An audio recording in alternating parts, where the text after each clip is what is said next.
अरे बस आ गई।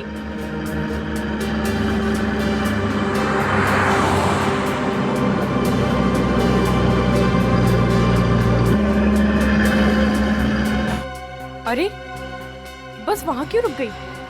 इसका स्टॉप तो यहाँ है ना? पता नहीं। चल चल के देखते हैं। चल चल।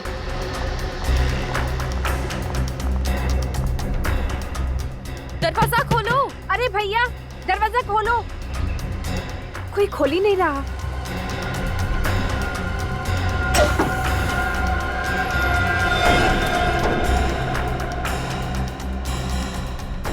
ये बस में इतनी गंदी बदबू कैसी? सबके सब सो रहे हैं क्या? चक्कर क्या है? कुछ समझ में नहीं आ रहा। उदय, उदय, उदय, मधु,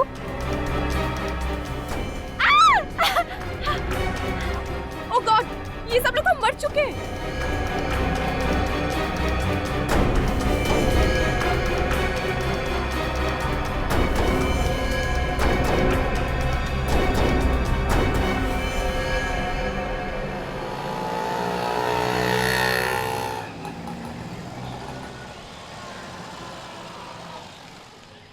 इन मुजरिमों के हौसले दिन ब दिन बढ़ते ही जा रहे हैं सालू के साहब। एक नहीं दो नहीं, पूरी की पूरी बस के सभी लोगों को मार डाला उन्होंने। हाँ यार, पता नहीं क्या होता जा रहा लोग, जरा जरा सी बात है, लड़ाई झगड़ा मार काट, वेरी बैड। क्या हुआ, कुछ पता चला? नहीं सर, अभी भी चेकिंग चल रही है अंदर।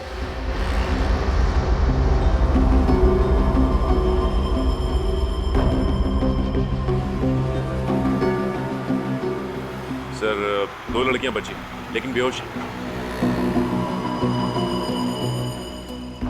अभी कैसी तबीयत है इन लोगों की? सर इन्हें थोड़ी देर में होश आ जाएगा।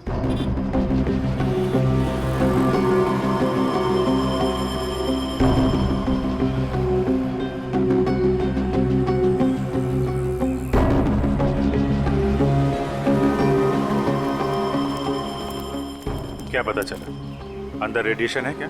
नहीं, किसी तरह के रेडिएशन नहीं है। मैंने अच्छी तरह से चेक किया। इसका मतलब हम लोग अंदर जा सकते हैं? जी जा सकते हैं आप। Thank you.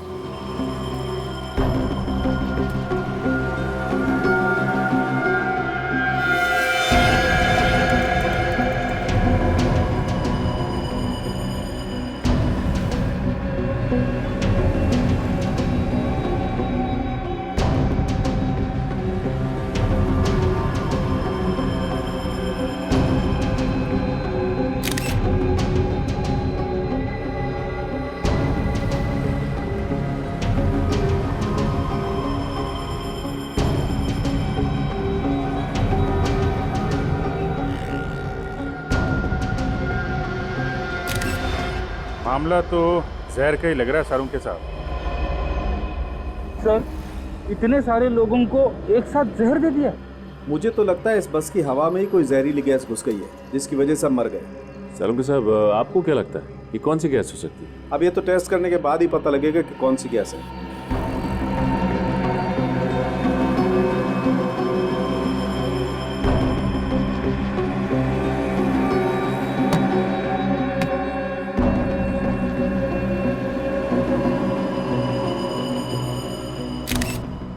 सारुंके साहब। हाँ अभिजीत, जरा ये देखिए,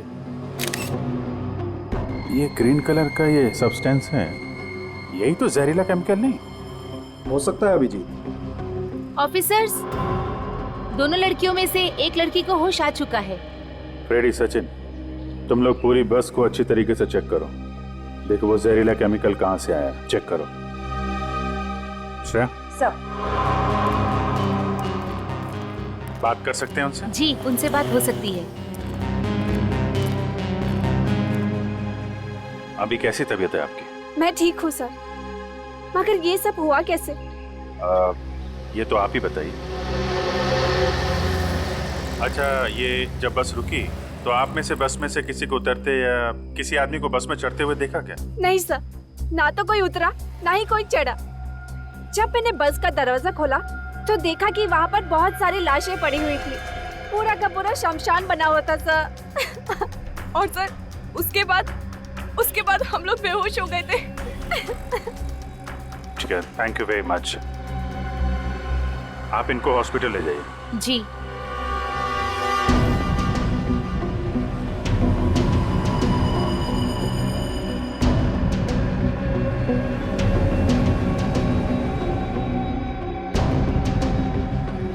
जी डॉक्टर साहब, कुछ पता चला क्या?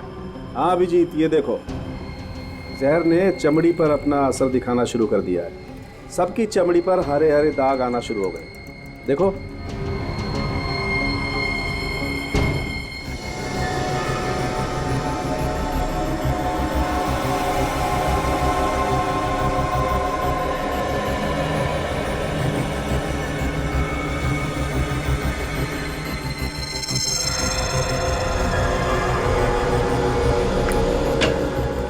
हाँ डॉक्टर साहब, पता चला इतने सारे लोग कैसे मरे? हाँ दे, मैंने टेस्ट कर लिया। ये जो जगह जगह से चमड़ी हरी हो गई है ना, ये लैकोस सैंडाइल नाम की जहरीली गैस की वजह से हुई है। उस गैस की वजह से मौत हुई है इन लोगों की। लेस्कॉट सैंडल, ये किस तरह की गैस है? बहुत ही खतरनाक और कम पाई जाने वाली गैस है। एक ऐसा बायोकेमिकल एजेंट जो आसानी से किसी के हाथ नहीं लग सकता। आसानी से नहीं मिलता। इसका मतलब है शहर में ऐसे बहुत कम लेबोरेटरीज हैं जहाँ पे इस तरह के केमिकल्स मिलते होंगे। सिर्फ 4-5 लेबोरेटरीज ऐसी होंगी, उनकी लिस्ट में तुम्हें दे दूंगा। थैंक यू डॉक्टर साहब। एक बात और, वैसे तो ये गैस हवा से भारी होती है, इसलिए बहुत धीरे धीरे फैलती है। लेकिन अगर इसे किसी तेज हवा के जरिए फैलाया जाए, जैसे कि पंखा या एसी, तो ये बहुत कम समय में बहुत ज्यादा खतरनाक हो सकती है। पंखा या एसी? बस भी तो एसी बस थी। एग्जैक्टली। और आतंकवादी ये बात जानते थे, इसीलिए उन्होंने एसी बस चुनी, जिससे इन बेचारों को बचने का मौका ही नहीं मिला। और एक बात, अगर ये गैस किसी भी तरह इंसान के शरीर में चली जाए तो 7 से 10 मिनट के अंदर उसकी मौत तो निश्चित है। सर, जिसने भी ये किया है बहुत ही बड़ी प्लानिंग, बहुत ही बड़े मकसद के साथ किया है। एक बार ये पता चल जाए कि ये केमिकल आया कहां से, किस लेबोरेटरी से, तो मकसद भी पता चल जाएगा।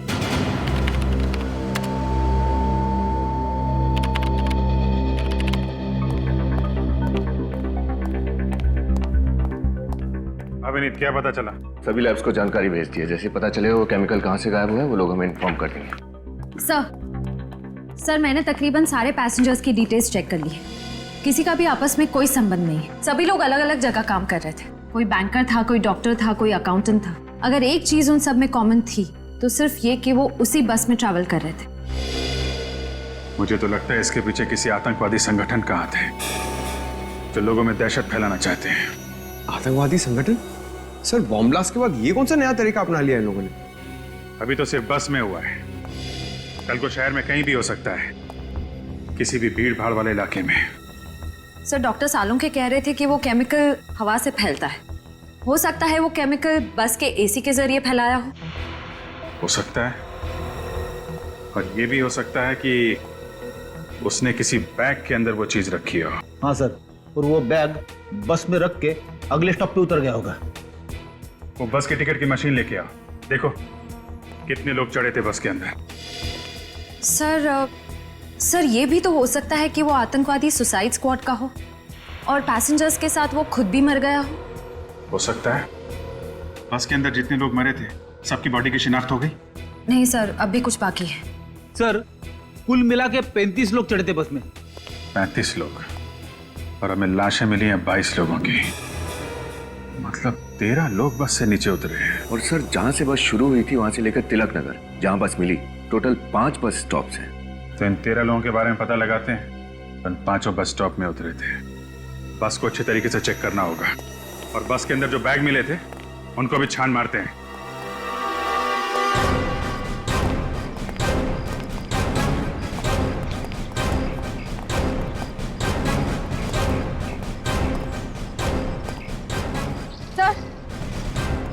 सर, ये जतिन है।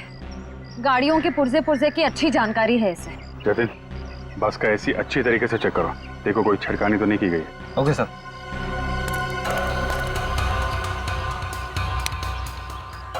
एसी का वेंटिलेशन चेक करो, देखो कहीं हरा रंग दिखता है क्या।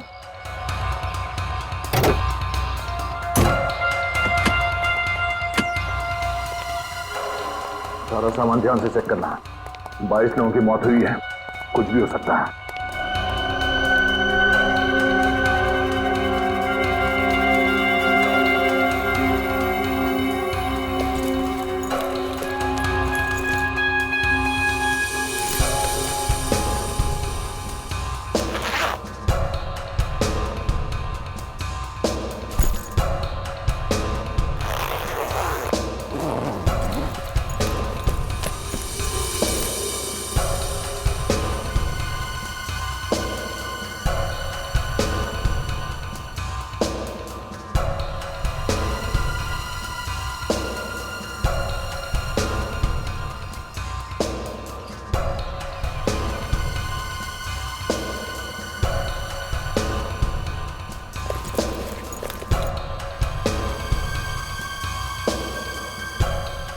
एक मिनट इस परफ्यूम के बॉक्स में इसमें गड़बड़ हो सकती है। यहाँ देना।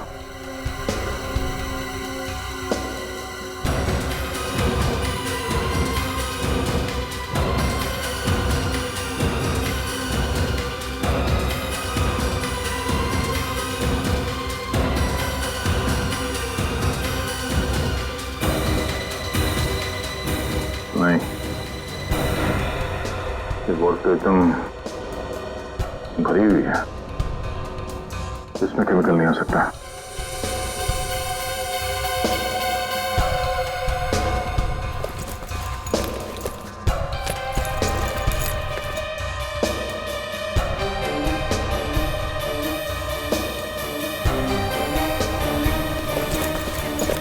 सर इन बैग्स में तो कुछ नहीं, सर इधर भी कुछ भी नहीं मिला। नहीं सर, कुछ भी नहीं है। कमाल है, सारा सामान चेक कर लिया पर केमिकल का कहीं कोई नामो निशान नहीं। शायद उस बस में कुछ मिला। सर एसी में तो कुछ नहीं मिला। कमाल है, बस में अगर नहीं है तो वो जहरीली गैस आई तो आई कहां से? वो एयर फिल्टर चेक किया? यस सर, कुछ नहीं मिला उसमें भी। एसी के जरिए अगर वो जहरीली गैस नहीं आई है बस के अंदर, तो फिर गैस आई कहां से?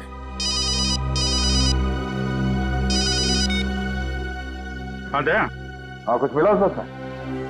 बस में कुछ नहीं मिला, एसी में चेक किया, मगर वो केमिकल कहीं ना कहीं से तो फैला ही है ना। हाँ ठीक है, अगर कुछ पता चलता तो फोन करो मुझे। ऐसा कैसे हो सकता है सर? केमिकल ना तो बस में है और ना ही सामान में, तो फिर ये केमिकल आया कहाँ से? तो ये केमिकल आया कहीं आसपास से ही है। अगर ये केमिकल गैस फॉर्म में है तो हो सकता है किसी ने छोटी सी बॉटल में डाल के लाया। तो बैग फिर से चेक करना।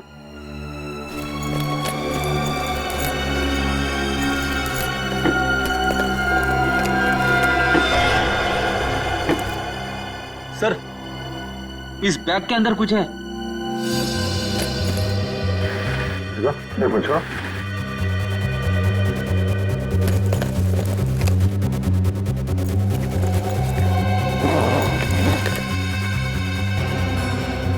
ये देखो,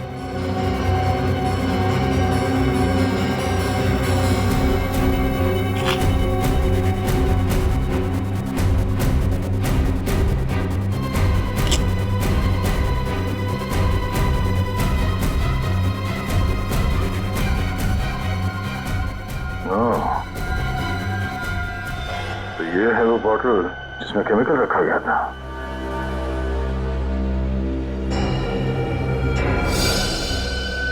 तो इस बैग के अंदर भी वो हरा लगा हुआ है सर। सर बॉटल को देख के तो लगता है कि ये एक ऑर्डिनरी बॉटल है और बॉटल के अंदर केमिकल हाथ से डाला गया होगा। सीट नंबर 16 पे कौन बैठा ना सर?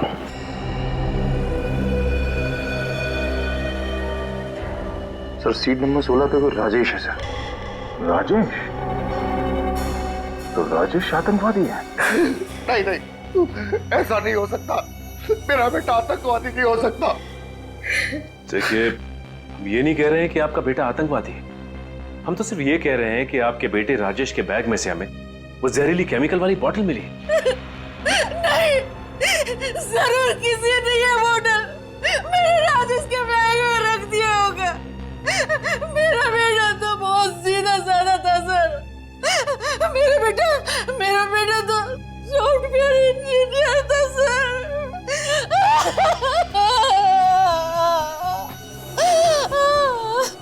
सर विश्वास कीजिए, वो ऐसा नहीं हो सकता। मेरा बेटा ऐसा नहीं कर सकता। सर अंदर कुछ नहीं मिला। देखा सर, देखा, अब तो विश्वास हुआ ना कि हम लोग शरीफ लोग हैं। एक तो बेटी की मौत ने हमें आधा कर दी, रही सही कसर इस इल्जाम ने। आप हमें गलत समझ रहे हैं, हम आप पे इल्जाम नहीं लगा रहे, हम तो सिर्फ पूछताछ कर रहे हैं। आप लोग एक बार भी नहीं सोचते ना कि आप लोगों की ये पूछताछ किसी का दिल दुखा सकती है? तुम कौन हो?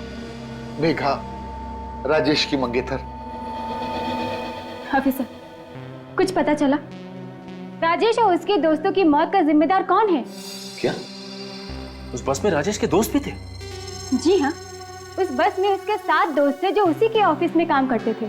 कहीं ये सारा किया धरा ऑफिस में किसी दुश्मनी को लेकर तो नहीं? पर सर, अगर राजेश के ऑफिस में ऐसी कोई प्रॉब्लम होती तो वो मुझे बताते, जरूर बताते मुझे।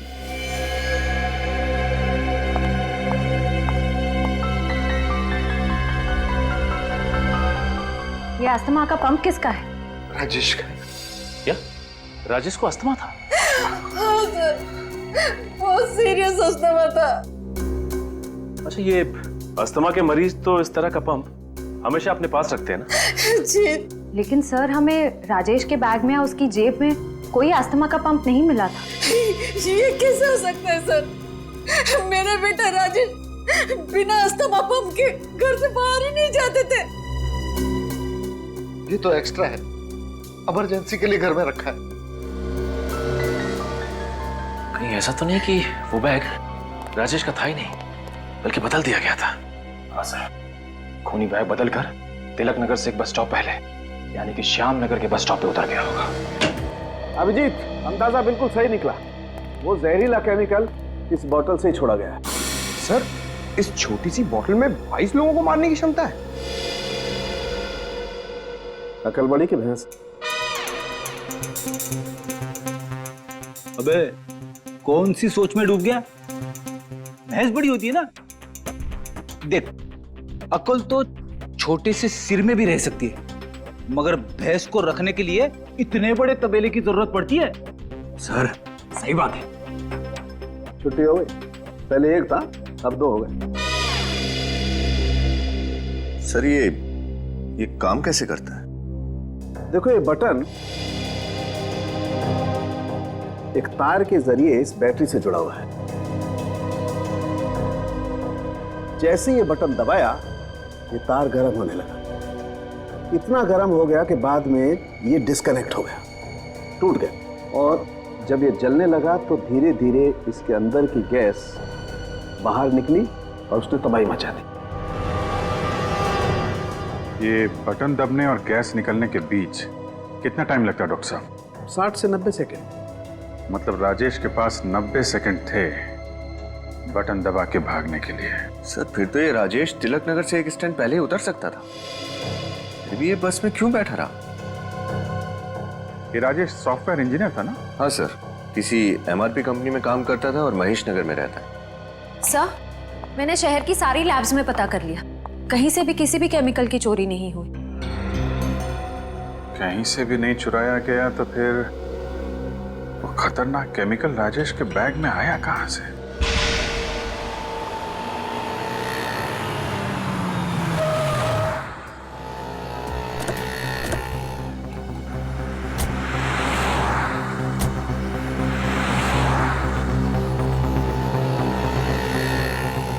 यहाँ आसपास तो कुछ दिख नहीं रहा, ना कोई पान वाला ना कोई चाय वाला।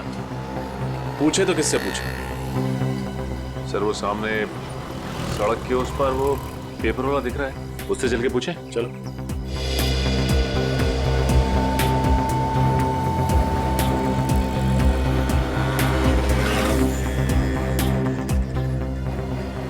सुनो जरा, तुमने कल सुबह 8:30 से 8:45 के बीच किसी आदमी को इस बैग के साथ देखा था वहां बस से उतरते हुए? 8:30 और 9 के बीच? अरे हाँ साहब, 8:30 और 9 के बीच एक क्या मस्त शूटिंग चल रही थी साहब। अब उसको छोड़ के कोई ये हैंडबैग देखेगा क्या? शूटिंग? कैसी शूटिंग? साहब, वो सीरियल आ रहा है ना, क्या नाम है उसका, साजन सजनी। हाँ, साजन सजनी का प्यार, उसी की शूटिंग चल रही थी साहब। कहाँ हो रही थी ये शूटिंग? शूटिंग आइए ना साहब, दिखाता हूँ, आइए दिखाता हूँ। शूटिंग इधर चल रही थी साहब। इधर हीरो खड़ा था, इधर हीरोइन खड़ी थी। क्या मस्त डायलॉग बोल रही थी साहब, देख के तो मजा आ गया, माँ कसम। हीरोइन यहाँ पे और हीरो यहाँ पे खड़ा था, और ये बस स्टॉप एग्जैक्टली इसके पीछे। अच्छा, ये बताओ कि कैमरा कहाँ लगा हुआ है? क्या साहब, जब हीरो इधर खड़ा है, हीरोइन इधर खड़ी है, तो कैमरा तो इधर ही होगा ना साहब। कैमरा वहां पे, हीरो हीरोइन यहाँ। और ठीक पीछे बस स्टॉप। शायद बस से उतरने वाले यात्री उस कैमरे में देखे हो। हाँ, ये हो सकता है। ये शूटिंग कितनी देर तक चली थी? अरे साहब बात ये ना साहब, जो डायरेक्टर था बहुत खड़ूस था, हर बात पे काट काट काट, एक ही डायलॉग पूरे 2-2.5 घंटे। ठीक है। क्या नाम पता है सीरियल का? साहब लगता है आपको भी शूटिंग देखनी है। हाँ? अरे साहब इधर बगल वाली गली ना, उधर शूटिंग चल रही है, जाकर देख लो ना साहब। चलो। राहुल, राहुल मैं तुमसे प्यार करती हूँ राहुल। तो छोड़ दो इस दुनिया को, कुर्बान कर दो इस जान को और आ जाओ मेरी बहू। आई। कट कट कट, ये क्या कर रहे हो तुम दोनों? 18वां रीटेक था। अगर इसी शॉट में पूरा दिन निकल गया तो प्रोड्यूसर तो मेरा बैंड बजा देगा। सॉरी सर, लेकिन सुचिता का वजन इतना ज्यादा है कि मेरा बैलेंस बिगड़ जाता है। मेरे वजन को दोष मत दो। अगर जिम में तुमने ज्यादा मेहनत की होती ना तो आज ये नौबत नहीं आती। डायरेक्टर साहब, हमें आपसे कुछ बात करनी है। लो, अब इनको भी मुझसे बात करनी है। बताइए क्या बात करनी है? हम लोग सीआईडी से। आप लोग सीआईडी से हैं? लेकिन सर मेरे पास यहाँ शूट करने की परमिशन है। ये देखिए सर, ये लेटर है। इसकी जरूरत नहीं है। हमारे यहाँ आने की वजह कुछ और ही है। वो क्या सर? आप लोग कल सुबह श्याम नगर बस स्टॉप पर शूटिंग कर रहे थे। जी हाँ, उसके सामने वाली सड़क पर। तब तो आपको पता चल ही गया होगा कि कल वहाँ से गुजरने वाली एक बस में 22 लोगों की मौत हो गई। जी मैंने अखबार में पढ़ा था, काफी बुरा हुआ। हम आपकी शूटिंग की फुटेज देखना चाहते हैं। शायद आपकी शूटिंग की फुटेज में वो बस भी दिखी। जी हाँ जरूर। अगर हम किसी तरह कानून की कुछ मदद कर सके तो इससे ज्यादा गर्व की बात और हमारे लिए क्या हो सकती है। आइए प्लीज।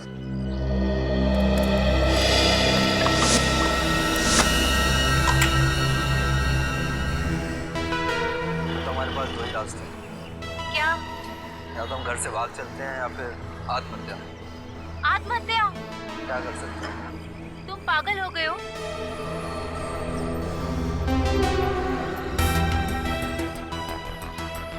एक सेकंड पॉज करो। बस वही है सर, सीआर ट्रेवल्स की। अब इसके आगे प्ले करो।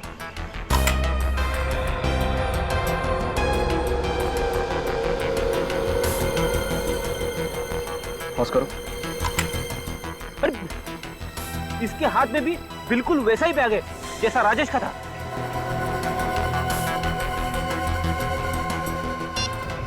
इसकी फोटो हर अखबार, हर न्यूज चैनल में दे देता है। कोई तो पहचानेगा इसे। आगे प्ले करो।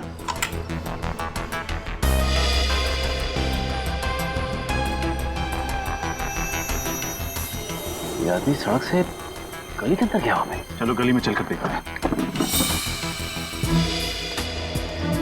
इसी गली में घुसा था ना वो आदमी?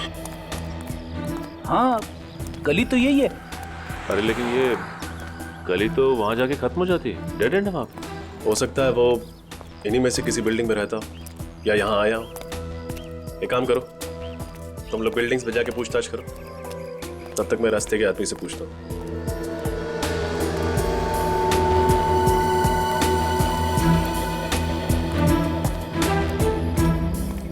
अरे भाई, तुम रोज अपना ठेला यहीं लगाते हो? हाँ साहब, हम सवेरे 7 से रात के 9 बजे तक यही ठेला लगाते हैं। तब तो तुमने कल सुबह जरूर एक आदमी को इस गली में घुसते हुए देखा हो। उसके हाथ में एक बैग था। आप? सीआईडी। कल सवेरे साहब? हाँ, 8:30 से 8:45 के बीच में। नहीं साहब, हमने नहीं देखा। सर, बिल्डिंग के सारे वॉचमैन से पूछताछ की सर। उनका कहना है कि उन्होंने किसी बैग वाले आदमी को नहीं देखा है और ना ही ऐसा कोई आदमी बिल्डिंग में रहता है। कमाल है, आगे रास्ता बंद, किसी बिल्डिंग में गया भी नहीं, तो फिर वो इस गली में घुसा क्यों? सर कहीं ऐसा तो नहीं कि वो आदमी यहाँ पे सिर्फ बैग छुपाने के लिए आया था? बैग छुपाने? हाँ सर, जैसे ही वो बस से उतरा उसने सोचा होगा कि बैग को कहीं छुपा देता हूँ ताकि किसी को शक ना हो उसके ऊपर।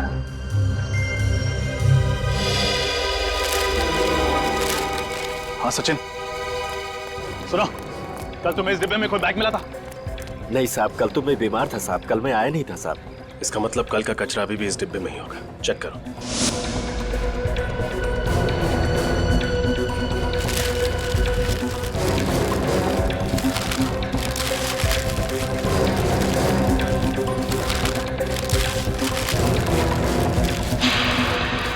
मिल गया सर,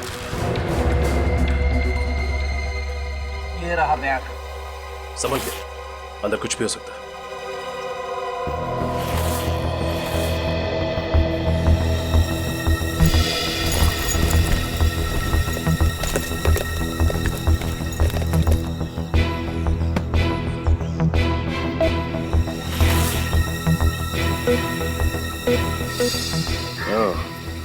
ये रहा राजेश का अस्थमा पंप। ये बैग राजेश का ही है। सर, डॉक्टर तारिका को राजेश के बैग के ऊपर से एक खास आदमी की उंगलियों के निशान मिले। अच्छा, कौन है वो? सर, मुन्ना नाम का पुराना मुजरिम है। 2 साल पहले गन्स की स्मगलिंग में पकड़ा गया था। मुन्ना? पंकज, अपना डाटा चेक करो, निकालो इस मुन्ना का इतिहास। मुन्ना? सर, मुन्ना ने काफी प्लानिंग की होगी इस सब के लिए। राजेश पे नजर रखी होगी और ठीक राजेश के जैसा ही बैग बाजार से खरीदा होगा ताकि उसे बदला जा सके। सर, ये देखिए। सर, स्मगलिंग के अलावा मुन्ना सुपारी लेके खून भी करता है, मगर इसका कोई एड्रेस नहीं है। सर, एक हरिया नाम का आदमी भी काम किया करता था इस मुन्ना के साथ। मैं जानता हूँ इसे, बाद में वो खबरी बन गया। वेरी गुड, फोन लगाओ इस हरिया को, पता ठिकाना मिलेगा इस मुन्ना का। यस सर, ये मुन्ना तो सुपारी किलर है, फिर ये आतंकवादियों के साथ कैसे मिल गया? पैसे को लालच दिया होगा, बन गया सुपारी किलर से आतंकवादी। सर, इस मुन्ना का पता चल गया सर। कहाँ है? पीपटवाड़ी में कहीं अपना अड्डा बना के रखा है इसने। पीपटवाड़ी? इस मुन्ना बेटा को लोरी सुनाने का टाइम आ गया है। मुन्ना एक आतंकवादी है, संभाल के, कुछ भी हो सकता है।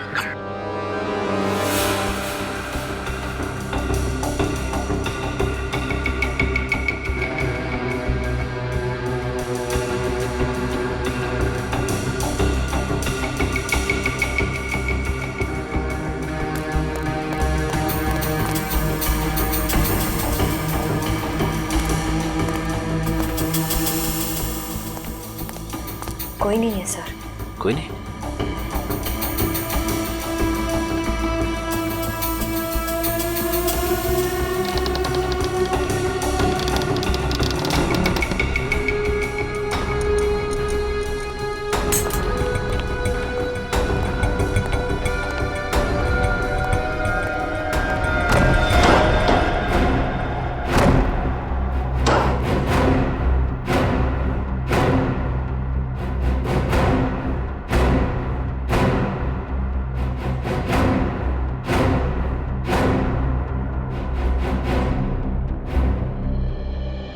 सर, ये मुन्ना तो 9-11 हो गया।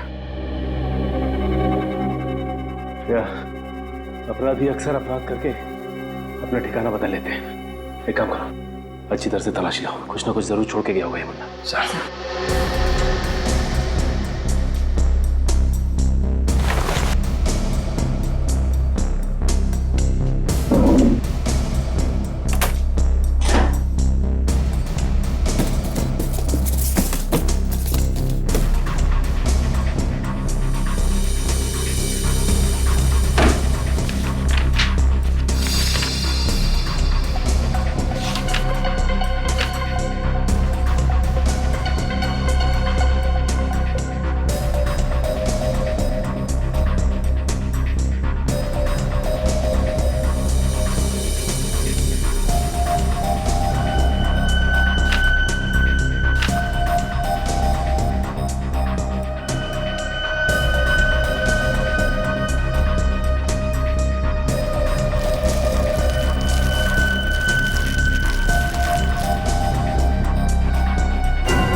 मिला क्या निखिल? इस नोटपैड पे कुछ लिखा गया था पर कुछ दिख नहीं रहा है साहब। उठा इसे, देखो कुछ काम का है क्या? सर। सर, बस का टिकट मिला है।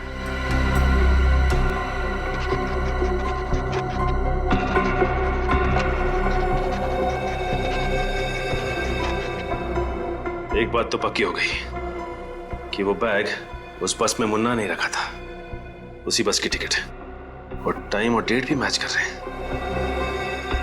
लेकिन ये क्या, मुन्ना ने बस एनडी नगर से पकड़ी थी, पीपलवाड़ी से नहीं। पर सर, मुन्ना को एनडी नगर बस स्टॉप जाने की क्या जरूरत पड़ गई?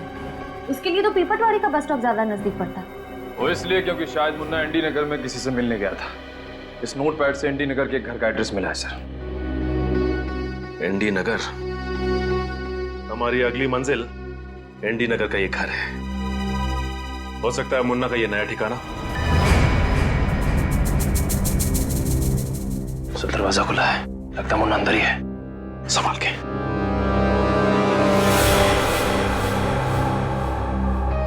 सर शराब की बू आ रही है।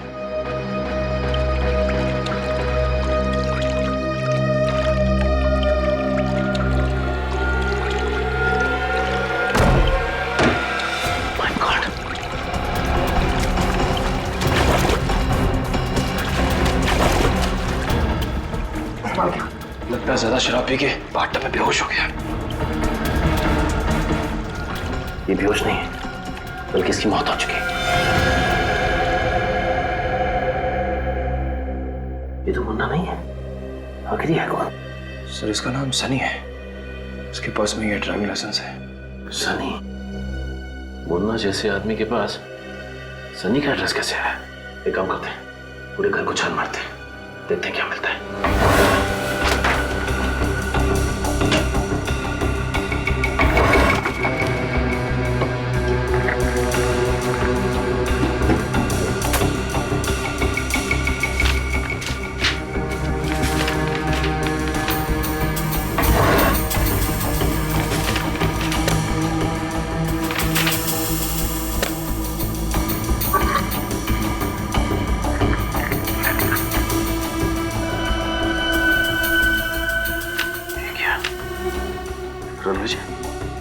ये भी तो उस बस में था, इसकी भी तो मौत हो चुकी है। सर फोटो देख के तो लगता है कि ये सनी और रणविजय एक दूसरे को जानते थे और लगता है गहरे दोस्त भी थे।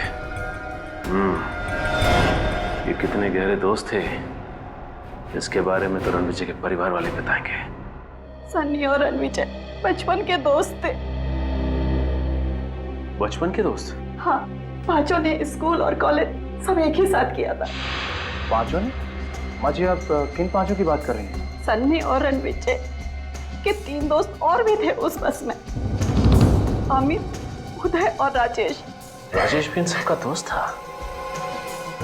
इसका मतलब ये कोई आतंकवादी हमला नहीं है, बल्कि कोई तो ऐसा जरूर है जिसने इन सबको ऊपर पहुंचा दिया। किसने मारा है उन बच्चों को? उन बच्चों की तो किसी से कोई दुश्मनी भी नहीं थी। किसी ना किसी से तो दुश्मनी जरूर थी माता जी, वरना खूनी ऐसे ही उनके पीछे नहीं पड़ता। इन पांचों के अतीत के बारे में पता करना होगा हमें। सर, सालुंखे सर की रिपोर्ट आ गई।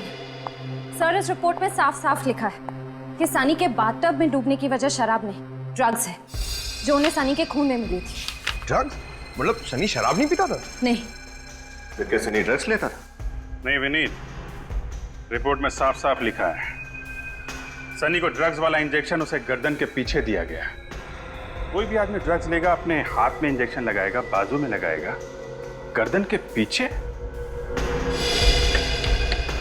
हुआ कुछ ऐसा होगा कि मुन्ना ने सनी का दरवाजा खटखटाया, सनी ने दरवाजा खोला और अंदर जाने के लिए पीछे मुड़ा तो मुन्ना ने वो ड्रग्स वाला इंजेक्शन उसके गर्दन के पीछे घोंप दिया। सनी बेहोश होकर गिर गया, मुन्ना ने उसे उठाया और बाथटब में डुबो के मार दिया। आसपास शराब छिड़क दी ताकि लोगों को लगे कि ये एक एक्सीडेंटल डेथ है। जिस तरह उस खून को एक्सीडेंट की शक्ल दी गई, ठीक उसी तरह इस बस वाले हमले को आतंकवादी घटना बना दिया उन्होंने। हम सोचते रहे कि इसके पीछे आतंकवादी संगठन का हाथ है, जबकि ये खून है, खून। सनी की मौत हुई 6 से 7 बजे के बीच, मतलब 6 से 7 बजे के बीच सनी का खून करने के बाद मुन्ना एनडी नगर के बस स्टॉप पे पहुंचा और वहां उसने 7:45 बजे की बस पकड़ ली। फिर मौका देख के रास्ते में वो केमिकल वाला बैग राजेश के बैग के साथ बदल दिया। काम हो गया उसका। एक चौंका देने वाली बात पता चली है। क्या बात? सर 5 साल पहले इस सनी पे खून का इल्जाम लगा था, मगर ऐन वक्त पे गवाहों ने कोर्ट में आने से मना कर दिया और सनी छूट गया। अच्छा, उन गवाहों में कहीं ये रणविजय और उसके 3 दोस्त तो नहीं थे? हाँ सर, वही लोग थे। ठीक कहा आपने। खून किसका हुआ था?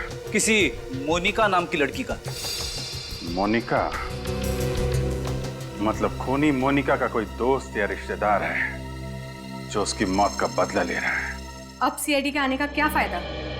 मेरे मोनिका को तो इंसाफ दिला नहीं पाए आप लोग। इसलिए आप आपके पति खून करके बदला ले रहे हैं। ये क्या कह रहे हैं आप? बिल्कुल ठीक कह रहे हैं। जरा बुलाइए उन्हें। कहाँ से बुलाऊं? मर चुके हैं वो। क्या?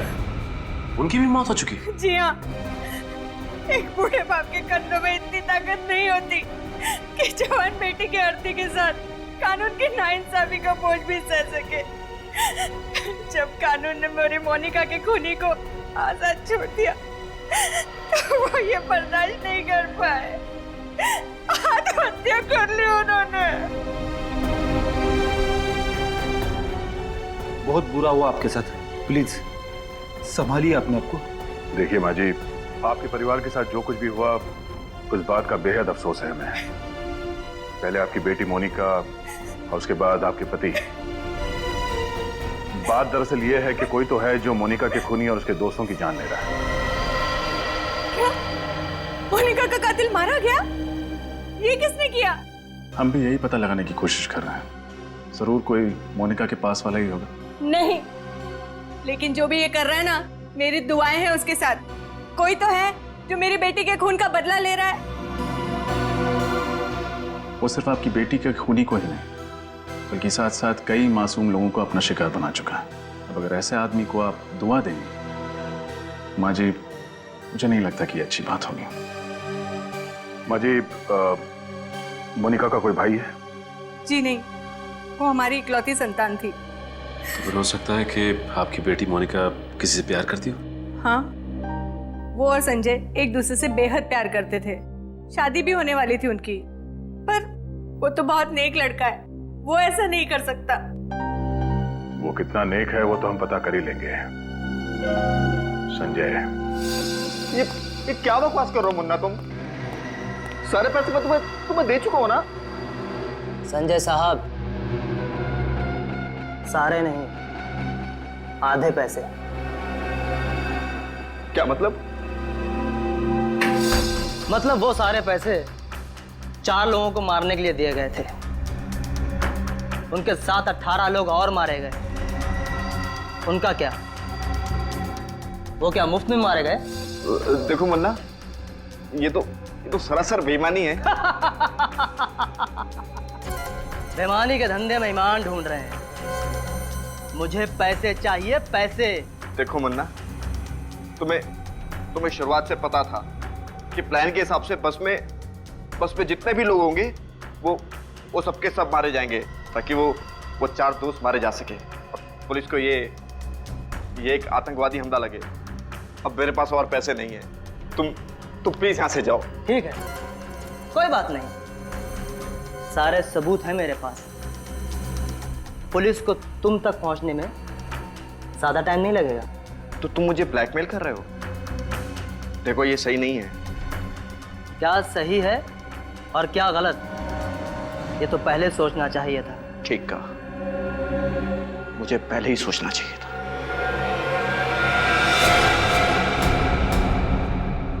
ये क्या करे संजय? मुझे मत मारना। ना ना ना ना मुन्ना ना।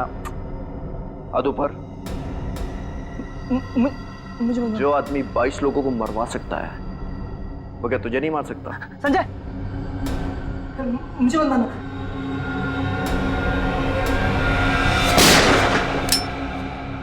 सीआईडी,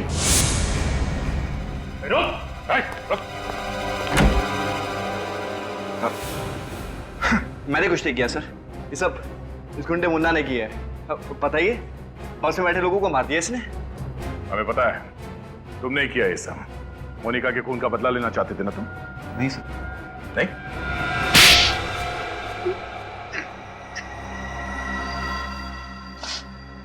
हाँ, मैंने किया है सब। क्या करता मैं? थोड़ा मुझसे मेरा प्यार मेरी जिंदगी मेरी मोनिका को मुझसे छीन लिया। शादी होने वाली थी हमारी। खून का बदला खून, ये कहाँ का इंसाफ है? तुम अपने बदले की भावना में ये भी भूल गए कि जिन लोगों की जान तुमने ली वो भी किसी की जिंदगी थे, वो भी किसी का प्यार।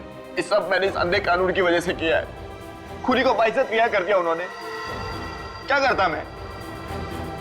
इसलिए मैंने उनको सजा दी।